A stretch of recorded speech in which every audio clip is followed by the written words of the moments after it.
Il fait un pas. Et comprend qu'il ne peut plus revenir en arrière.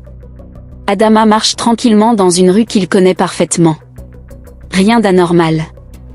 Les gens passent. Les voitures circulent. Tout est normal. Il avance encore de quelques pas, puis, sans raison, il se retourne. Et là, quelque chose cloche. La rue derrière lui n'est plus la même. Il n'y a plus rien. Plus de route. Plus de trottoirs. Juste un vide sombre. Comme si tout avait disparu. Adama fronce les sourcils. Il cligne des yeux. Regarde encore. Le vide est toujours là. Il fait un pas en arrière, par réflexe. Mais son pied s'arrête net au bord. Il n'y a plus de sol. Son cœur s'accélère. Il regarde devant lui. La rue est normale. Derrière lui, il n'y a plus rien. Et pour la première fois, il comprend qu'il ne peut plus reculer. Adama décide de tester. Parce que ce qu'il voit n'a aucun sens. Il avance lentement. Un pas. Puis un autre. Tout est normal devant lui. Mais cette fois, il se retourne immédiatement. Et le résultat est le même. Le sol derrière lui a disparu.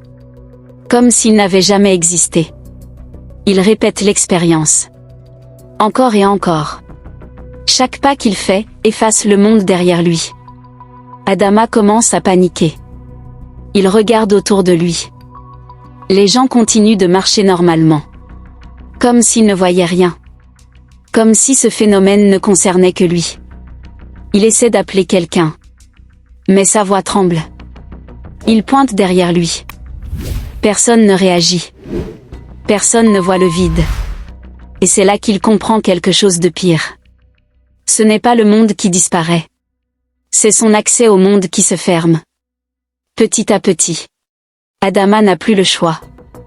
Il doit continuer à avancer. Mais plus il avance, plus la pression monte. Il regarde le sol sous ses pieds. Il n'ose presque plus bouger. Chaque pas est une décision irréversible. Il accélère légèrement. Comme pour fuir. Mais ça ne change rien. Le vide continue de le suivre. Toujours juste derrière lui. Toujours prêt à l'engloutir s'il hésite. Il commence à courir. La panique prend le dessus. Les rues changent. Les visages disparaissent. L'environnement devient de plus en plus vide. Comme si le monde lui-même s'effaçait au fur et à mesure de son passage. Adama ralentit. Essoufflé. Il comprend qu'il ne peut pas fuir. Et qu'il ne peut pas revenir. Il est coincé, entre ce qui existe encore, et ce qui a déjà disparu. Adama s'arrête. Parce que devant lui, il n'y a plus de sol non plus. Il lève les yeux. Et voit le bord. La fin. Plus rien devant. Plus rien derrière. Juste un espace vide. Immense. Silencieux. Il regarde autour de lui. Il est seul. Complètement seul. Le monde a disparu. Ou peut-être, c'est lui qui en a été exclu. Il baisse les yeux vers ses pieds. Il lui reste un dernier pas. Un seul.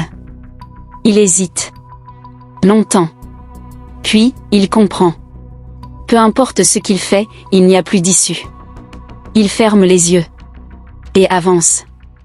Et toi, si chaque pas t'empêchait de revenir en arrière, est-ce que tu continuerais à avancer? Abonne-toi maintenant pour ne rien manquer, et dis-moi en commentaire ce que tu ferais.